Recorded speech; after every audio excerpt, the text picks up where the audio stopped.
Joe Yogerst is on the line with us from the National Geographic. And he is, he's out with another book. And when Joe comes out with a book, you know you got something. You got something good. Our conversation brought to you by Marcus & Mack, voted best personal injury law firm in the Best of Indiana County contest. Marcus & Mack, a law firm representing injured people. The book is 100 Trails, 5,000 Ideas, Where to Go, When to Go, What to See, What to Do. Joe Yogerst on the line with us once more. Joe, good morning. Good morning.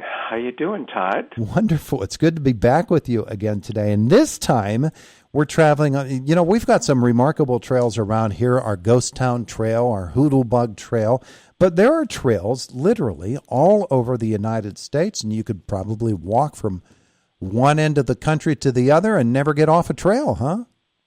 You probably could, and Pennsylvania has an incredible number of trails, including some of the epic trails of the entire planet run through Pennsylvania. So, yeah, there's probably a dozen trails within a short drive of your house that you can do on a daily or weekly basis. They're all over the place.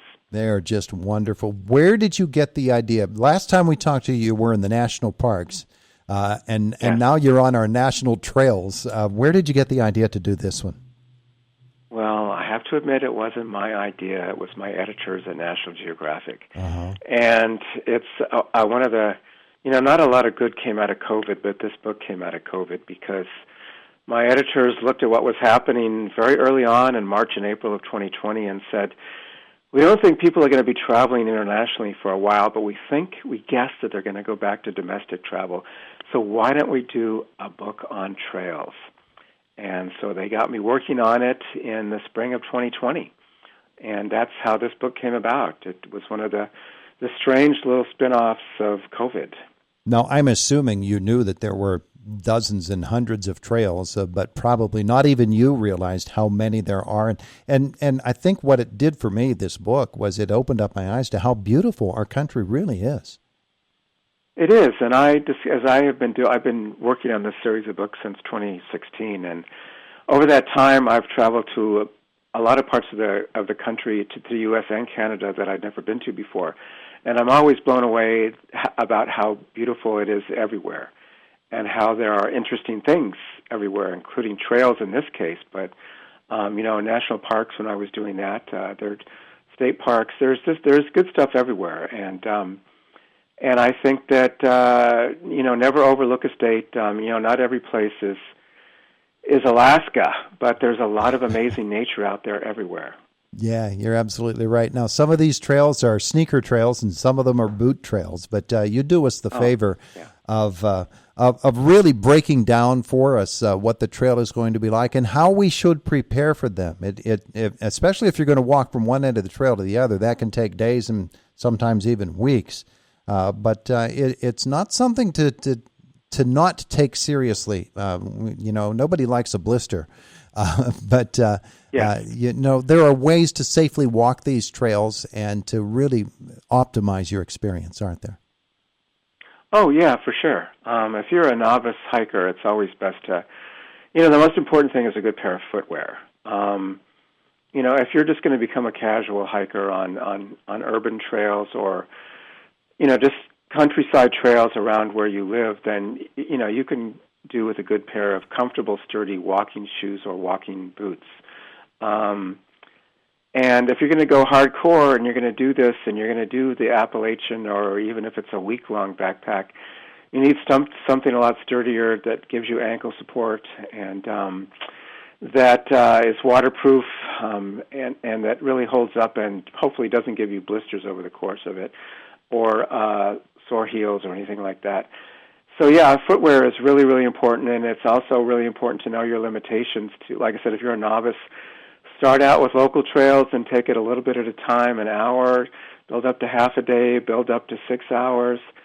Maybe do an overnight backpack thing in a local state park or a national park if it's close, and then if you're going to take on the Appalachian Trail or something like that, you need to basically, I would say, prepare anywhere from 6 to 12 months beforehand and work up to being able to hike 3,000 miles at a stretch. Yeah, you're going to have to do some training for that. And that points out as well for us that timing is a big issue when you're walking trails, especially when you start out with sort of on a mission to complete a trail. The season of the year is going to be important, the weather conditions that you will encounter during that season, and other factors too, right? Oh, yeah, for sure. Altitude plays into it also. I mean, you can have there's some amazing trails in the Rocky Mountains in the Sierra Nevada that you can start out in July on a nice, sunny, 70, 80-degree day and start hiking, and by the middle of the afternoon you have snow flurries. So you need to be conscious of the weather and dress accordingly in layers. Even if you feel hot in the beginning, just tie that windbreaker or that rain jacket around your waist, and maybe you don't have to use it, but if it starts to rain or snow, you're going to be glad that you had it. And if you're going to do some of these long-distance trails, the general rule is it's always south to north. There are crazy people that try to do it the other direction, but because they take so long to do, you want to start in the southern U.S. and in the warmer places in the spring, start in April or March or April or May and hike northbound so that you get to Maine or Montana or Washington State sometime in September or October before the snow starts again. So those big trails are very much dependent on the weather and the climate. But a lot of the short ones are too. Like I said, altitude is a big deal. Yeah. Joe Yogerst with us. The book is 100 Trails, 5,000 Ideas. Now, the way you structure the book is much like the other books as well. You give us the big picture, which gives us the basic details of each trail, and the ideas such as you were talking about elevation, the elevation gain, the distance of the trail, the time that you can expect to spend on that trail on a particular day or over a period of time of 4 to 6 weeks or months or however it happens to be. But you also break us down with a section such as the lay your head section. Where are you going to lay your head when you're taking those long trail rides? You tell us about detours and other great trails you might encounter when you're traveling on one or on another. And just you really do a job here for us and break down each trail and what we'll encounter on that trail. That's what makes the book so valuable. Yeah, we try to do more than just a description of the trail itself. A lot of times, if you're on a multi-day backpacking trip, you're going to camp under the stars somewhere out in the middle of nowhere, but every once in a while you may feel like having a roof over your head. So we put in some of those places along the longer trails. Or you may decide that you just want to hike a couple of sections of a long trail and you want to stay in a lodge or a motel or an interesting place overnight. So that's why we have those. We have the same thing with some of the longer trails. We have some places where you can pick up a nice hot meal along the way. And we also wanted to look at the trails, especially the ones that were not the epic 6-month trails, as forming the nucleus of a multifaceted vacation, right? So we recommend things you could do before and after, which might be a museum or a national park or whitewater rafting or whatever it might be, something on top of the trail that forms the heart of what that vacation is. Now, I'm sure that you walked most, if not all, of these trails as you were preparing the book, but as you did you find one that was surprisingly fun to walk? There's some really odd trails around. The Florida Overseas Trail is fun to walk if it's not the middle of summer because it's too hot and steamy. But if you do it in the winter and the weather's really nice in the Florida Keys, there are just some gorgeous views, and it's like walking through the tropics. And there's a string of state parks along the trail. I mean, it runs pretty close to the highway, so you're never very far from civilization. But there's a string of state parks where you can camp overnight as you're making your way from Key Largo down to Key West. If you bring a snorkel and a mask and pack that in your backpack, there's some amazing areas to snorkel. Yeah. You really can't pack your scuba gear if you're backpacking, but you could pack a mask and a snorkel. That's an unusually pleasant winter trail, especially if you're trying to get out of the snow in winter and want to take a long walk. And it's about 90 miles, so it's easy to do in a couple of days. Well, in a week, 5 days, I guess is probably what it is. That was an unexpectedly nice trail. And so that's one that comes to mind right away. Some of the urban trails really surprised me. The trails around Seattle, the waterfront trails in Seattle were really cool. Some small kind of hour-long, 2-hour-long trails out in the San Juan Islands in Washington State.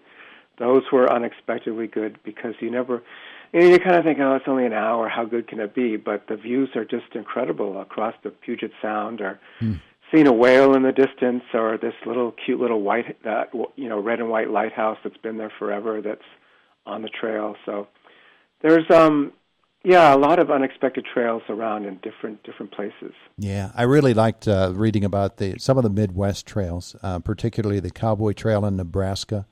The Cowboy Trail is an interesting one because you don't expect to find it out in the middle of Nebraska.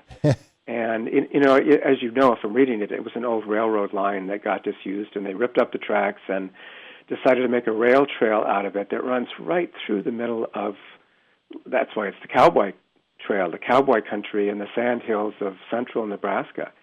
And it's a pretty flat trail because Nebraska's pretty flat. So the only hard thing about it is that if you're going to walk the whole thing, it is a multi-day trail. Mm-hmm. Not a lot of campsites along the way, so you kind of have to stay in motels and roadside lodges and cabins. But it's kind of what makes it quaint in its way. It's a different kind of trail, and it's in an unexpected place. Yeah, and that's the kind that just appeals to me. But there, you can find trails with waterfalls along them, all kinds of historic attractions. It really is an amazing work. It is called 100 Trails, 5,000 Ideas. Joe Yogerst from the National Geographic Foundation with us this morning. Joe, it's good to catch up with you again. I know that's not the easiest thing in the world to do because you're always out traveling somewhere. Yes, I'm in between two trips to Africa right now. I just came back from South Africa, and I'm going to Sierra Leone in West Africa next Wednesday. So in between, I'm talking about trails in the U.S. and Canada. So yes, I'm kind of a moving target in that way. What a life he leads. Joe, thanks so much for spending some time with us, and happy trails. Thanks, Todd. Take care. Have a great weekend. It is the voice of Indiana County. It is WCCS 101.1 FM and AM 1160.